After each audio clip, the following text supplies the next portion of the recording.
Hello everyone, welcome to जेनीट education. तो जैसा कि आपने प्रीवियस वीडियो में देखा कि हमने हार्मोनिक प्रोग्रेशन के रिलेटेड क्वेश्चंस को सॉल्व किए। आज के इस वीडियो में भी हम उसी हार्मोनिक प्रोग्रेशन से कुछ क्वेश्चन आपके लिए लेके आए हैं, जिसे हम यहाँ पे सॉल्व करेंगे। बड़े ही अच्छे क्वेश्चन होने वाले हैं यहाँ पर, जो कि आपके एनटीएससी और बोर्ड के एग्जाम से रिलेटेड रहेंगे। तो वीडियो पूरा देखिएगा, क्योंकि आपको कुछ यहाँ पर नया चीज देखने को मिलेगा। तो चलिए हम अपने वीडियो को स्टार्ट करते हैं। तो आइए चलिए हम अपने पहले क्वेश्चन को स्टार्ट करते हैं। हमारा फर्स्ट क्वेश्चन है, find the value of n for which a power n plus 1 plus b power n plus 1 divide by a power n plus b power n is the harmonic mean between a and b। ये question हमारा arithmetic mean में भी आया था और हमने बोला था कि ये आपका हार्मोनिक मीन में भी आएगा। ये क्वेश्चन जो है बोर्ड के एग्जाम के लिए काफी इंपॉर्टेंट है, ठीक है। तो इस क्वेश्चन को हम कैसे बनाते हैं चलिए समझते हैं, ठीक है। ध्यान से देखिएगा और बड़े ही अच्छे से आपको समझ में आएगी चीजें, ठीक है। तो हमारे पास क्वेश्चन में गिवन क्या है? क्वेश्चन में हमें सिंपल सा गिवन है कि ये जो हमारा पूरा एक्सप्रेशन लिखा हुआ है ये इक्वल है, किसके इक्वल है? हार्मोनिक मीन के, बिटवीन ए एंड बी के इक्वल है। तो देखिए a power n plus 1 plus b power n plus 1 divide by a power n plus b power n, ठीक है। ये इक्वल है a और b के बीच में जो हार्मोनिक मीन आता है उसकी वैल्यू है। और a और b के बीच में अगर हार्मोनिक मीन h है तो बताइए h की वैल्यू क्या होगी? 2ab divide by a plus b। होगी कि नहीं होगी? हाँ सर, बिल्कुल होगी। तो ये बन जाएगा हमारे पास 2ab divide by a plus b। ये हमें क्वेश्चन में गिवन था। अब हमें यहाँ पर सिंपल सा इसको क्या करना है? सॉल्व करना है। मैथमेटिकल टूल्स को यूज करते हुए इसको सॉल्व करना है। क्या करना है? सबसे पहले क्रॉस मल्टीप्लाई कर देंगे। क्रॉस मल्टीप्लाई करने के बाद हम जानते हैं कि बेस अगर क्या है, सेम है, तो पावर ऐड हो जाएगी। ये वाला बेसिक का कॉन्सेप्ट लगेगा और फिर उसके बाद हमें यहाँ से डायरेक्ट n की वैल्यू क्या आएगी वो हमें पता चल जाएगा। ध्यान से समझिएगा। उसके बाद देखिए ये चीज हमारे पास आ गई। अब हम क्या करेंगे? सबसे पहले क्रॉस मल्टीप्लाई कर लेते हैं। तो ध्यान से क्रॉस मल्टीप्लाई, बस इसको सॉल्व करते समय बहुत ही ज्यादा केयरफुल रहना है आपको और अटेंटिव रहना है, ठीक है। तो a plus 1 plus b power n plus 1, इसके साथ क्या मल्टीप्लाई होगा? इसके साथ मल्टीप्लाई होगा a प्लस b इक्वल में। अब बताइए a power n plus b power n, इसके साथ में क्या मल्टीप्लाई हुआ? 2 ऑफ ab मल्टीप्लाई हो गया। अब देखते हैं, ध्यान से देखिएगा। अब हम क्या करेंगे? इस a का सबसे पहले इसमें, फिर इसके साथ मल्टीप्लाई कर देंगे, फिर इसका इस b का इसके साथ और इसके साथ मल्टीप्लाई कर देंगे। सिंपल सा है, ठीक है। अगर दो ब्रैकेट के अंदर में दो वैल्यूज लिखी हुई हैं और दोनों को हमें क्या करना है? मल्टीप्लाई करना है। तो एक का पहले दोनों के साथ कर लो, फिर दूसरे का फिर दोनों के साथ कर लो। सिंपल सा हो जाता है, ठीक है। चलिए अब हम जब a का a पावर n प्लस 1 के साथ मल्टीप्लाई करेंगे तो ये हो जाएगा a इंटू, क्या हो जाएगा? a power n plus 1, a into a power n plus 1। आगे बढ़ते हैं, प्लस अब इस a का किसका?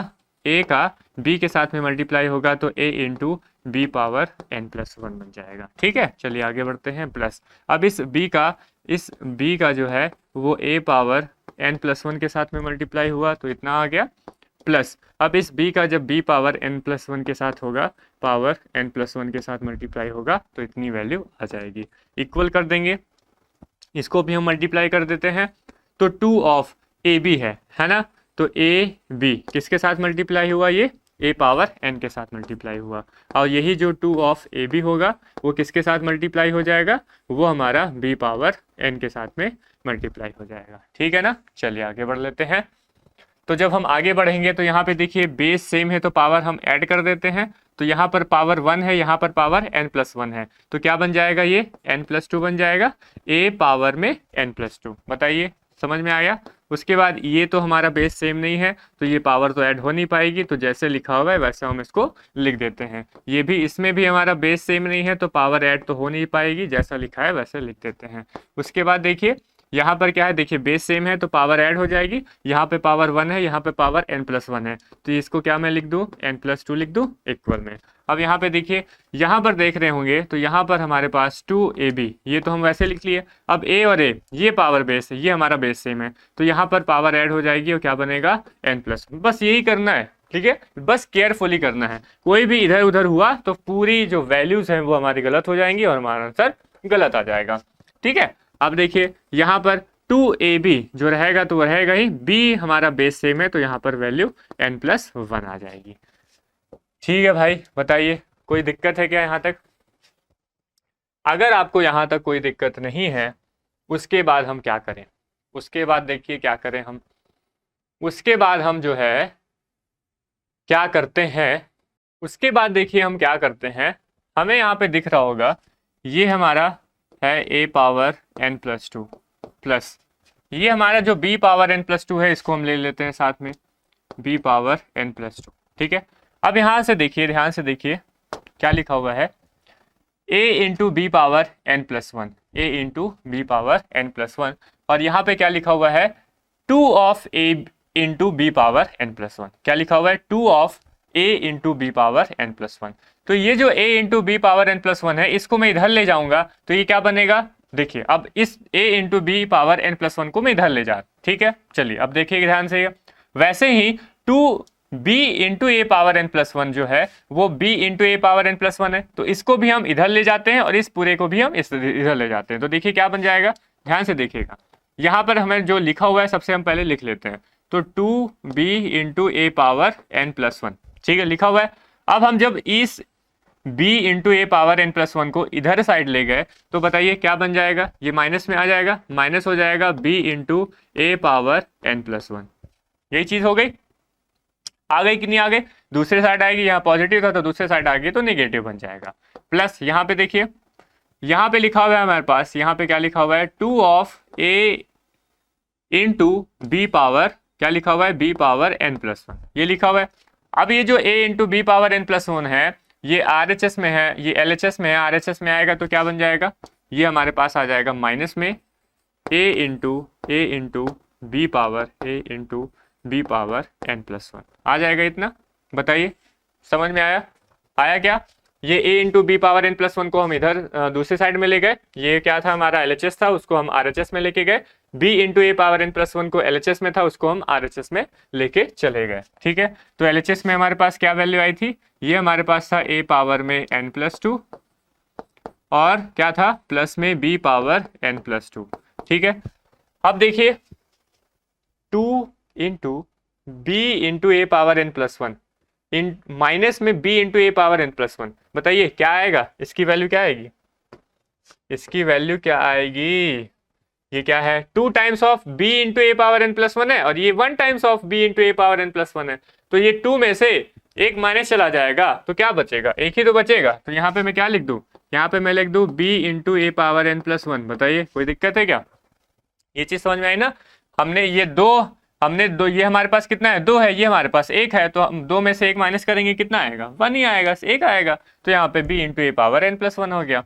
ठीक है, अब आगे देखिए प्लस, यहाँ पर देखिए यही ये 2 है, ये कितना है 1 है, तो कितना आएगा 1 आएगा पॉजिटिव का, तो a into b power n+1 बन गया। ठीक है ना, ये चीज समझ में आ गई, अगर ये चीज समझ में आ गई तब उसके बाद देखिए, उसके बाद हम क्या करेंगे, उसके बाद हम देखिए ध्यान से देखिएगा, a पावर में ये n+2 लिखा हुआ है, हम क्या करेंगे इस b पावर b इंटू ए पावर n+1 को RHS में है उसको LHS में ले जाते हैं, तो ये माइनस बन गया, माइनस का क्या बन गया b इंटू ए पावर n+1। ठीक है, समझ में आया, इक्वल में।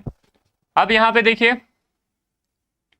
यहां पर देख रहे होंगे जब आप, तो ये हमारे पास है a into b power n+1, अब इस b पावर n+2 को हमने इधर ले आया तो ये माइनस में हो गया b पावर में n+2, बताइए समझ में आया, चीजें समझ में आई कि नहीं आई, आ गई। चलिए अब यहां से ध्यान से देखिएगा, यहां पर हम ध्यान से देखेंगे, तो क्या मैं इस a पावर n+2 को, क्या मैं इस a पावर n+2 को a power n+1 into a लिख सकता हूं, बताइएगा, अगर मैं यहाँ पे लिखूं उसके बाद फिर मैं हटा दूंगा, ध्यान से देखिएगा कि अगर मैं इस a पावर n+2 को ऐसा लिखना चाहूं a power n+1 into a, लिख सकते हैं कि नहीं, a में पावर 1 है ये 1 पावर है, बेस सेम है तो पावर ऐड हो जाएगी, तो n+1+1 आएगा, मतलब n+2 आएगा। तो वही तो लिखा हुआ है, a पावर n+2 लिखा हुआ है क्या।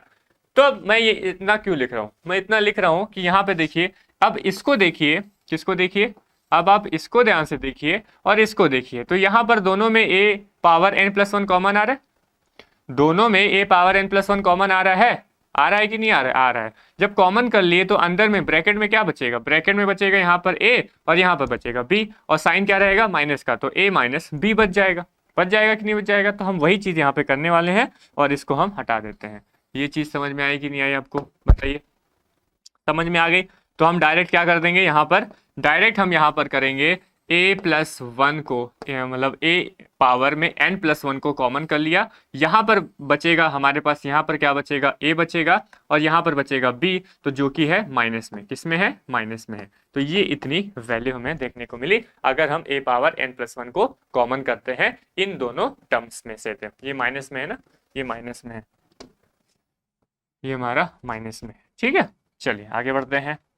अब जब हम आगे बढ़ेंगे तो हम इसमें भी वही चीज करेंगे, इसमें भी हमारे पास ये देखिए b पावर n+2 लिखा हुआ है, इसको मैं क्या लिख सकता हूँ, b पावर में n+1 इंटू b लिख सकता हूँ, लिख सकता हूँ। तो यहां से दोनों में से, इन दोनों में से भी हमें क्या करना है, b पावर में n+1 को कॉमन कर लेना है। तो जब हम b पावर में n+1 को कॉमन करेंगे तो यहाँ पर क्या बचेगा, a बचेगा और यहाँ पर क्या बचेगा बताइए, b बचेगा और साथ में माइनस आएगा। तो ये दोनों वैल्यू तो हमारी क्या हो जा रही है, कैंसिल आउट हो जा रही है, हो जा रही है कैंसिल आउट, ये दोनों वैल्यू हमारे कैंसिल आउट हो जा रही है। तो बताइए उसके बाद हमारे पास आया क्या, हमारे पास बचा a पावर में n+1 इक्वल में b पावर में n+1, यही चीज बची। हमें क्या फाइंड करना है, हमें तो n फाइंड करना है। तो हम क्या करेंगे, ध्यान से देखिएगा, a पावर n+1 और इस b पावर n+1 को हम क्या करते हैं, क्रॉस मल्टीप्लाई करके यहाँ पर डिवीजन में, डिनोमिनेटर में लिख देते हैं। यहाँ पर क्या बचेगा, यहाँ पर जीरो कभी नहीं बचेगा, जीरो बचेगा तो ये तो, अगर जीरो ही बचना होता है यहाँ पे, तो ये क्रॉस मल्टीप्लाई हुआ तो यहाँ पे आया, इसको फिर से यहाँ पे करेंगे तो जीरो नहीं बच जाएगा, तो ये जीरो कभी नहीं होगा भाई, ये गलत मिस्टेक है, ठीक है। इसको कभी ऐसा मत कीजिएगा यहाँ जीरो कर दिया, यहाँ पे हमेशा क्या रहेगा, 1 रहेगा। देखिए 1 का फिर इसके साथ मल्टीप्लाई होगा तो इतना बन जाएगा ना, ठीक है, समझ में आ रहा है। तो ये क्या वैल्यू होगी, 1 हो जाएगी, ठीक है।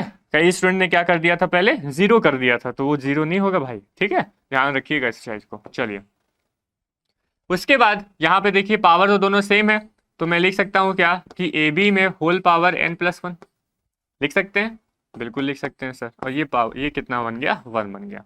अब देखिए क्या मैं यहाँ पे ये बोल सकता हूँ कि कोई भी नंबर में अगर मैं उसकी पावर 0 कर दूँ, किसी भी नंबर में, ऐसा हमने अरिथमेटिक में भी किया था कि किसी भी नंबर में हम उसकी पावर को 0 कर देते हैं तो उसकी वैल्यू क्या बन जाती है, 1 बन जाती है। कोई भी जितना से बड़ा से बड़ा अगर नंबर है उसमें पावर जो है वो 0 आ जाती है तो उसकी पूरी वैल्यू क्या बन जाती है, 1 के इक्वल बन जाती है। तो यही चीज हम यहाँ पर अप्लाई करेंगे। a बाई बी हमारे पास कितना दिया हुआ है, n+1 दिया हुआ है। अब क्या मैं इस 1 को, देखिएगा ध्यान से, क्या मैं इस 1 को a बाई बी का होल पावर 0 लिख सकता हूँ, इसकी वैल्यू कितनी आएगी, 1 के इक्वल आएगी। तो इस 1 की जगह क्या मैं a by b whole power 0 लिख सकता हूँ, जी हाँ सर बिल्कुल सही बोल रहे हो, लिख सकते हो। तब देखिए यहाँ पे भी बेस सेम है, ये भी बेस सेम है, तो पावर भी हमारी क्या हो जाएगी, सेम हो जाएगी। मतलब n+1 किसके इक्वल हो जाएगा, 0 के इक्वल हो जाएगा। यहाँ से हमें n की वैल्यू निकालनी है, कितनी आ जाएगी वैल्यू, -1। n कितना आ जा रहा है यहाँ पर, n -1 आ जा रहा है, n की वैल्यू कितनी आ रही है, -1। समझ में आया। तो हमें क्या करें, हमने अरिथमेटिक में निकाला, हमने हार्मोनिक में निकाल दिया। अरिथमेटिक में 0 वैल्यू आ रही थी, हार्मोनिक में कितनी आ रही है, -1। तो बहुत ही इंपॉर्टेंट क्वेश्चन है ये दोनों क्वेश्चन जो है वो बोर्ड के एग्जाम के लिए काफी इंपॉर्टेंट क्वेश्चन है। समझ में आए हुए क्वेश्चन है, आगे भी रिपीट हो सकते हैं, ठीक है। तो चलिए हम एक और क्वेश्चन को सॉल्व करते हैं। तो आइए चलिए हम अपने सेकेंड क्वेश्चन को सॉल्व करते हैं, और हमारा सेकेंड क्वेश्चन है find the harmonic mean of the roots of given equation. Given equation, equation क्या दिया हुआ है, 5 + √2 into X square -4 + √5 into X plus 8 + 2 √5 = 0। ये कहाँ का क्वेश्चन है, ये आईआईटी का क्वेश्चन है, आईआईटी में आया था ये वाला क्वेश्चन, ठीक है। 1990 या 91 में ये वाला जो क्वेश्चन था वो आईआईटी में आया हुआ क्वेश्चन है, ठीक है। तो हम क्लास 10th में ही आईआईटी के क्वेश्चन को सॉल्व कर ले रहे हैं, तो इसका क्या मतलब हुआ, हम बहुत ही अच्छे लेवल में पढ़ रहे हैं और सारी चीजों को क्लियर करते हुए पढ़ रहे हैं। समझ में आ रहा है, ठीक है। तो ये बड़ा ही सिंपल सा क्वेश्चन है, इसमें कुछ है नहीं, लेकिन इसमें अगर आपको कॉन्सेप्ट पता नहीं है तो आप इसको सॉल्व नहीं कर पाएंगे। ठीक है, बड़ा ही सिंपल सा क्वेश्चन है और 5 मिनट में क्वेश्चन सॉल्व हो जाएगा आराम से। 5 मिनट मेरे को समझाने में लगेगा, आपको अगर आप अच्छे से प्रैक्टिस किए होंगे तो आपको 1 मिनट भी नहीं लगेगा इस क्वेश्चन को सॉल्व करने में। ठीक है, तो चलिए हम इसको सॉल्व कर लेते हैं। क्या दिया हुआ है हम ध्यान से समझेंगे इस बात को कि फाइंड दी हार्मोनिक मीन। हमें हमें हमें क्या करना है, हार्मोनिक मीन फाइंड करना है। हार्मोनिक मीन किनके बीच में होता है, दो नंबर्स के बीच में होता है। अब यहाँ पर हार्मोनिक मीन जो है वो दो रूट्स के बीच में बताया गया है। अब ये देखिए सबसे पहले कि ये क्या है, हमारा एक क्वाड्रेटिक इक्वेशन है कि नहीं। ये हमें जो दिख रहा है वो एक क्वाड्रेटिक इक्वेशन है कि नहीं, क्योंकि यहाँ पे क्वाड्रेटिक इक्वेशन क्यों है कि यहाँ पे एक्स स्क्वायर है, जो मैक्सिमम पावर है वो कितनी है, 2 है। तो अगर मैक्सिमम पावर किसी भी पॉलिनोमियल में 2 होती है तो वो क्या बन जाता है, क्वाड्रेटिक इक्वेशन बन जाता है। और हम ये भी जानते हैं कि क्वाड्रेटिक इक्वेशन अगर हमारे पास है तो उसमें कितने नंबर ऑफ रूट्स होंगे, उसमें नंबर ऑफ रूट्स कितने होंगे, 2 होंगे। तो हम मान लेते हैं कि ये हमारे पास जो क्वाड्रेटिक इक्वेशन है, ये हमारे पास जो क्वाड्रेटिक इक्वेशन है इसके रूट हम मान लेते हैं थोड़ी देर के लिए, लेट अल्फा एंड बीटा, यही हम रूट मानते हैं generally. Alpha and beta be the roots of given equation. Given equation तुम्हारा कौन सा इक्वेशन है, वो क्वाड्रेटिक इक्वेशन। ठीक है, तो क्वाड्रेटिक इक्वेशन के हमारे पास 2 रूट होंगे जो कि होगा अल्फा और बीटा। यही अल्फा और बीटा के बीच में हमें हार्मोनिक मीन फाइंड करना है। समझ में आ रहा है, हार्मोनिक मीन हमें फाइंड करना है। तो अब जानते हैं हम कि हार्मोनिक मीन फाइंड करने के लिए हमें क्या क्या चीजें पता होनी चाहिए। हमें पता होना चाहिए क्योंकि हार्मोनिक मीन क्या होता है, 2 times of A B divide by A plus B. अगर ए और बी के बीच में हमें हार्मोनिक मीन फाइंड करना है तो उसकी वैल्यू क्या हो जाएगी, 2 times of A B divide by A plus B. A plus B का मतलब क्या है, जो हमारे पास नंबर है इनका सम हमें पता होना चाहिए, और जो हमारे पास नंबर है मतलब ए और बी नंबर है इनका प्रोडक्ट हमें पता होना चाहिए। यही दोनों चीजें पता होनी चाहिए। जैसे ही हमें सम पता हो जाएगा, जैसे ही हमें प्रोडक्ट पता हो जाएगा तो हम हार्मोनिक मीन आराम से निकाल सकते हैं किसी भी 2 नंबर का। ठीक है, तो हम यहाँ पर क्या करेंगे, हम यहाँ पर देखिए अब यहाँ पर हमें 2 कॉन्सेप्ट लगाने पड़ेंगे। एक तो क्वाड्रेटिक इक्वेशन का कॉन्सेप्ट आएगा और दूसरा आएगा हमारा हार्मोनिक मीन का कॉन्सेप्ट आएगा। ठीक है, तो आईआईटी में इस तरह के ही क्वेश्चन सॉल्व पूछे जाते हैं जिसमें नंबर ऑफ एक से ज्यादा कॉन्सेप्ट जहां पे लग रहे होते हैं वहां पर हम क्या करते हैं, आईआईटी वाले क्वेश्चंस को बनाते हैं। ठीक है, समझ में आ रहा है। चलिए अब आगे बढ़ते हैं। ये हमारे पास हो गया अल्फा और beta be the roots of given equation. अगर अल्फा और बीटा इस क्वाड्रेटिक इक्वेशन के रूट हैं तो क्या हम यहाँ से क्वाड्रेटिक इक्वेशन को, अगर हमें अभी तो हम पढ़े नहीं है, और क्या अगर हम क्वाड्रेटिक इक्वेशन हमें पता है कि अगर क्वाड्रेटिक इक्वेशन में 2 नंबर ऑफ रूट हैं अल्फा और बीटा तो इनका सम क्या होता है, इनका जो सम होता है वो हमेशा माइनस बी बाई ए के बराबर होता है। किसके बराबर होता है, माइनस बी बाई ए। अब यहाँ पे बी और ए और सी क्या है, तो देखिएगा हमेशा याद रखेंगे, ये चीज रिमेंबर में रखेंगे कि ये जो एक्स स्क्वायर का कॉफिशिएंट होता है, एक्स स्क्वायर का कॉफिशिएंट उसको हम क्या बोलते हैं, ए बोलते हैं। जो एक्स का कॉफिशिएंट होता है, जो किसका कॉफिशिएंट होता है, एक्स का, इसे हम क्या बोलते हैं, बी बोलते हैं। और जो कांस्टेंट आता है, जो हमारा कांस्टेंट रहता है, इसको हम क्या बोलते हैं, सी बोलते हैं। समझ में आया, एक्स स्क्वायर के कॉफिशिएंट को ए बोल दिया जाता है, एक्स के कॉफिशिएंट को बी बोल दिया जाता है, जो कांस्टेंट होता है वो सी रहता है। और एक क्वाड्रेटिक इक्वेशन का जो स्टैंडर्ड